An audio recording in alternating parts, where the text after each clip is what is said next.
Machine কিনছি, সেলাই দেখাবো না, সেটা কি হয়? কি বলো বন্ধুরা? এই নতুন মেশিন দিয়ে আমি এই ফ্রকটি সেলাই করছি। আর দেখো কত সুন্দর দেখা যাচ্ছে। এত সুন্দর কাজ, এত সুন্দর মেশিন আর নতুন নতুন ডিজাইন আজকের ভিডিওতে দেখাবো ইনশাল্লাহ। আশা রাখি ভিডিওটি তোমাদের অনেক অনেক ভালো লাগবে। সেজন্য বড় হলেও ভিডিওটা সম্পূর্ণ দেখা যাক। তাহলে চলো শুরু করি। ফ্রকটি কাটার জন্য আমি এখানে যা যা প্রয়োজন সব কিছু নিয়ে রেডি। আমি যে ড্রেসটি তৈরি করব সে ড্রেসের মাপ দেখাবো এবং কাটিংও দেখাবো ইনশাল্লাহ। একটু সময় লাগবে, কোনো কিছু শিখতে হলে কিন্তু সময়ের লাগবে দেখতে, মানে একটা কাজ সম্পূর্ণ ক্লিয়ারলি বোঝাতে গেলে অবশ্যই ভিডিওটি বড় হবে। বড় হলেও কিন্তু ধৈর্য ধরে দেখতে হবে। তা আমি একটা খাতার মধ্যে যার জন্য ড্রেসটি তৈরি করব তার নাম, বডি, ঝুল, কোমর, হাতা লম্বা এবং ঘেরের মাপ লিখে নিলাম। এই দেখো লেখা ক্লিয়ার। এখন আমি এই ড্রেসটাকে উল্টিয়ে নেব। কখনো যদি কোনো ড্রেস থেকে মাপ নিতে হয় তাহলে কিন্তু সম্পূর্ণ ড্রেসটি উল্টিয়ে নিতে হবে। তারপরে কাঁধ বরাবর, মানে দুই হাতার কাঁধ এভাবে সমান করে ধরে নিতে হবে। তারপরে জামাটাকে সমান সমান লম্বা করে নিতে হবে। তো এখন আমি ঝুলের মাপ কিন্তু নিয়ে নিয়েছি 27-28 ইঞ্চি বা তার বেশি, একটু বেশি হবে। তারপরে বডির মাপ এখানে যা আছে আমি তাই নিতেছি। মানে ড্রেসের কোথাও ঝুল যদি লম্বায় দেয় সে ঝুলটা বেশি রেখে তারপরে বডিও কম বেশি হলে সেটা দিতে হবে। তো আমাকে এখানে একটু ঝুল একটু বেশি দিতে হবে। আর বডিতে যা আছে, যেখানে যা আছে সব একই মাপে নিতে হবে। তাহলে দেখো বডির মাপ নিছি, কোমরের মাপ নিছি, হাতা লম্বা নিয়েছি এবং হাতার ঘেরটাও নিয়ে নিলাম। লেখা কমপ্লিট। আর দেখো ভিতরের ফলস কাপড়টার ঘের কম আর বাহিরের কাপড়টার কিন্তু ঘের বেশি। তো চলো এখন আমি ঝুলের মাপটা, মানে ঝুল যে কুচির যে কাপড়টা সেই কাপড়টা আগে বের করব। তো আমি এখানে যে কোমর থেকে কতটুকু কাপড় আছে ঝুলে সেটা আমি এখানে নিয়ে নেব। তো এই যে দেখো আমি এই যে এক পাটে ভাঁজ করে তারপরে যে মাপ অনুযায়ী নিতেছি। দেখো আমি প্রায় এখানে 26-27 মতো নিয়েছি। তারপরে এটাকে দুই ভাঁজ করে নিলাম। দুই ভাঁজ করে ভালো করে সমান করে তারপরে সামনের অংশ থেকে কেটে নেব। আর এই নতুন মেশিনের সাথে কিন্তু নতুন কেচিটাও কিনে ফেলেছি। তারপরে এই যে সামনে থেকে কেটে নিলাম। এখন দুইটা, যেহেতু সামনের আর পিছনের কাপড় একসাথে কেটেছি সেজন্য এখানে দুই পাটের কাপড় আছে 4 টুকরো, মানে 2 টুকরো কাপড় 4 ভাঁজে। তো এখানে এটাকে সরিয়ে নেব। নেওয়ার পরে আমি এখন বডির কাপড় কাটবো। এখানে বডিতে লম্বায় আছে 13। তো দেখো আমি এখানে একবারে 13তেই নিয়ে নিছি। এখানে কম বেশি করা যাবে না, যেহেতু আমি এখানে সেলাইয়ের কাপড় সহ 13 ইঞ্চি লম্বা নিয়েছি। উপরে কোমরের উপরে ডাউন দেওয়ার জন্য 1.5 ইঞ্চিতে মার্ক করলাম। এই জিনিসটা কিন্তু কাপড় কাটার খুবই ইম্পর্টেন্ট। তোমরা যদি এই জিনিসটা কেউ নিতে চাও তাহলে কিন্তু আমাকে নক করতে পারো। এরপরে দেখো এই শেপটা বসিয়ে তারপরে এই যে কোমরের অংশটা একটু রাউন্ড করে নিলাম। এরপর কেচি দিয়ে কেটে নিচ্ছি। এখন আমি গলার মাপ নেব। গলার চওড়ায় নিতেছি 2 এবং লম্বায় নিতেছি 4, নিয়ে তারপরে দাগ কেটে নিচ্ছি।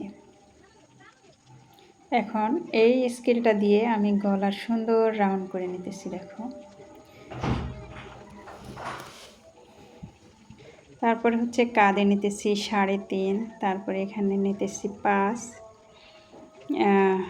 বগলতলায় 5 নিতেছি, আর বডিতে নিতেছি 7, 7.5 এরকম সেলাই দিয়ে 7.5 নিয়ে তারপরে বাকি যতটুকু আছে ততটুকু সেলাইয়ের মধ্যে যাবে।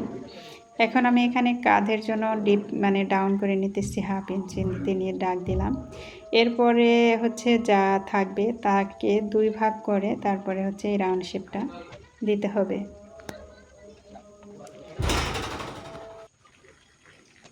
তো এই যে দেখো কত সুন্দর রাউন্ড হয়ে গেছে। তারপরে এখানে বডির মাপ নিতেছি, যে বডির মাপ নিয়ে তারপরে হচ্ছে কোমরের মাপ নিলাম, তারপরে হচ্ছে স্কেল দিয়ে দাগ দিয়ে নিলাম। তো এটা এভাবেই থাকবে, এখানে কেটে ফেলাই দেওয়ার কোনো অপশন নেই। তো এখন আমি দাগ অনুযায়ী কাপড় মানে বডির পার্টটা কেটে নিতেছি।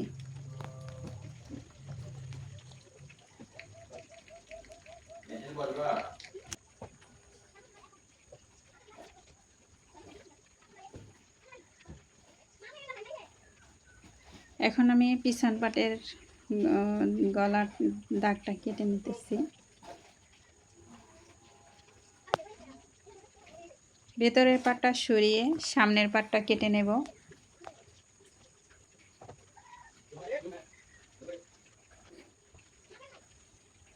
হয়ে গেল আমার বডি পার্টটা কাটা। এখন আমি হাতা কেটে নিতেছি। তো এই যে চলে আসলাম মেশিনে এসে প্রথমে আমি হাতার সেলাইটা করব। এখানে হচ্ছে আমি পিকো সেলাইটা দিয়ে নিতেছি। দেখো একটা ভাঁজ দিয়ে তারপরে হচ্ছে এই পিকোটা করে নিতেছি। এই ধরনের সেলাই কিন্তু অনেকই ভালো লাগে। তো আমার অনেক দিনের ইচ্ছা ছিল যে এরকম একটা মেশিন কিনবো, এরকম সুন্দর সুন্দর ডিজাইন দিয়ে ড্রেস বানাবো। মেয়ে বাবুদের এই ধরনের ড্রেস পরলে কিন্তু অনেক সুন্দর লাগে। এই যে আমি আরও একটা হাতা করে নিতেছি। তো যাই হোক বন্ধুরা, আলহামদুলিল্লাহ আল্লাহর রহমতে আমার এই স্বপ্নটাও পূরণ হলো। সবই আল্লাহর ইচ্ছা, আল্লাহ যদি ভাগ্যে রাখে অবশ্যই চেষ্টা করলে পাওয়া যায়। আর মনের মতো একটা স্বামী থাকলে সেও মনে করেন যে তার আর অধীর আগ্রহ হয়ে কিন্তু আমার এই মেশিনটা কেনা। তো আমি এই ডিজাইনগুলো আমার হাজব্যান্ডকে দেখাই যে আমি এই ধরনের একটা মেশিন কিনতে চাই। পরে ও বলল ইনশাআল্লাহ কিনে দেবো। পরে যাই হোক আরও পরে কেনার ইচ্ছা ছিল, তো তারা আগেই কেনা হলো আর কি। তো যাই হোক ভাগ্য ভালো, আগে কিনছি, আল্লাহ আমার ভাগ্যে লিখে রেখেছিল তাই। আর সেজন্যই তোমাদের মাঝে একটু সুন্দর সুন্দর ভিডিও নিয়ে আসবো ইনশাল্লাহ। এই যে 4টা হাতা কিন্তু আমার কাটা হয়ে গেছে। এখন হাতাগুলো এইভাবে মাঝখানে একটার উপরে একটা রেখে তারপরে সেলাই দিতে হবে। তাহলে এখানে 2টা লেয়ার হলো।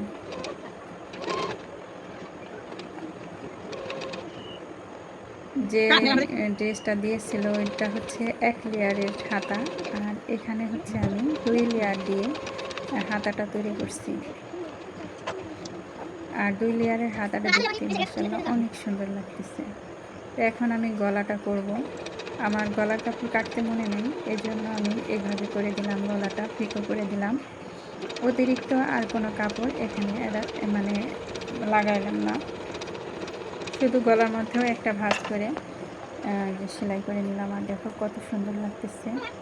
তো সামনের পাট হয়ে গেছে, এখন আমি পিছনের পাটটাও করে নিতেছি।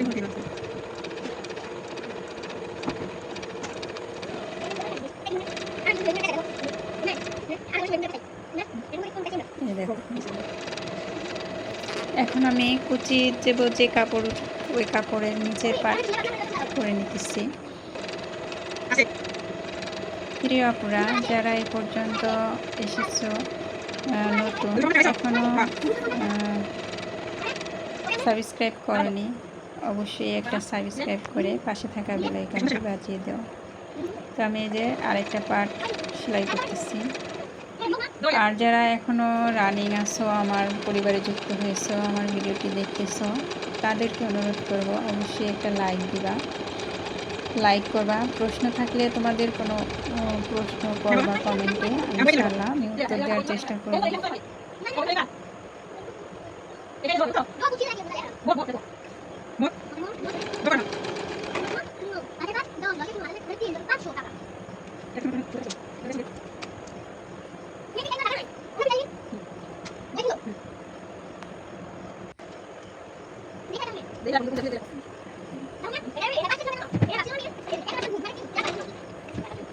এখানে সুতা শেষ হয়ে গেছিল, আবার সুতা লাগিয়ে পরবর্তী কাজটুকু শেষ করলাম।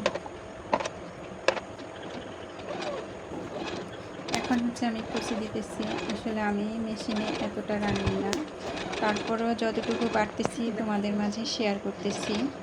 কুচিটা দিতে আমার খুবই ভয় লাগে, যে ঘন ঘন বা তাড়াতাড়ি দিতে গেলে সুচের মধ্যে যদি সুইটা বেঁধে যায়, সুচের মধ্যে যদি হাতটা চলে যায়, সেই ভয় লাগে আর কি। এই মেশিনটার মধ্যে আমার মেয়ের নখ ছিদ্র হয়ে গেছে, মানে সুই এই আঙ্গুলের মধ্যে ঢুকে এপাশ ওপাশ হয়ে বের হয়ে গেছে। তো সেজন্য আমি আরও ভয় পাই।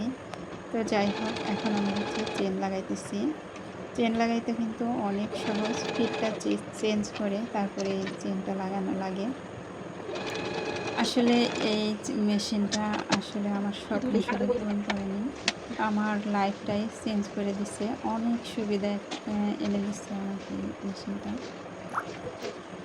তো এই মেশিনটা যে আমার হাজব্যান্ড আমাকে এত তাড়াতাড়ি কিনে দিছে, সেজন্য তাকে অসংখ্য অসংখ্য ধন্যবাদ। তো এখানে চেনের এখানে কিন্তু এই যে শক্ত যে ওটা কাটে ফেললাম, শক্ত একটা সুতার মতো থাকে আর কি। তারপরে এখানে কাপড়ের সাথে ভাঁজ করে চেনটা বসিয়ে দিলাম মেশিনে। তো হয়ে গেল। এখন হচ্ছে আমি কাজ জোড়া দিয়ে দিতেছি।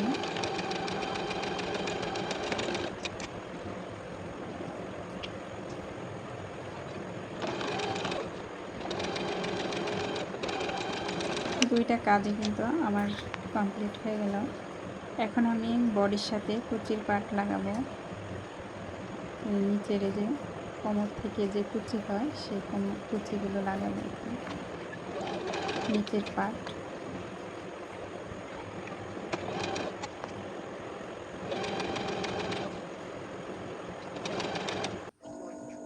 তো এই দেখো, এই ওভারলকটা করব। এই যে এটা হচ্ছে 23 নাম্বার ওভারলকটা। এই যে দেখো, দিয়ে আবার এই ডিজাইনটা করতেছি।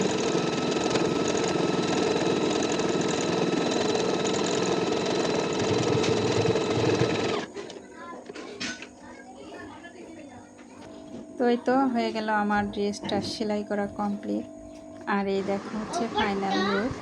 ড্রেসটি যদি ভালো লেগে থাকে, ভিডিওর কোনো প্রান্তে যদি ভালো লেগে থাকে, তাহলে অবশ্যই আমাকে সাপোর্ট দিয়ে আমার পাশে থাকার অনুরোধ রইল। এই ড্রেসটাতে আবার আমি হাতের কাজ দিব, সেই জন্য সামনের ভিডিওর জন্য অপেক্ষা করো। ইনশাল্লাহ অতি শীঘ্রই পাবে সেই ডিজাইন, সেলাই হাতের কাজের টিউটোরিয়াল। তাই এরকম সুন্দর সুন্দর ভিডিও পেতে আপুরা অবশ্যই কিন্তু আমার সাথে থাকবা। আজ এ পর্যন্তই। আসসালামু আলাইকুম।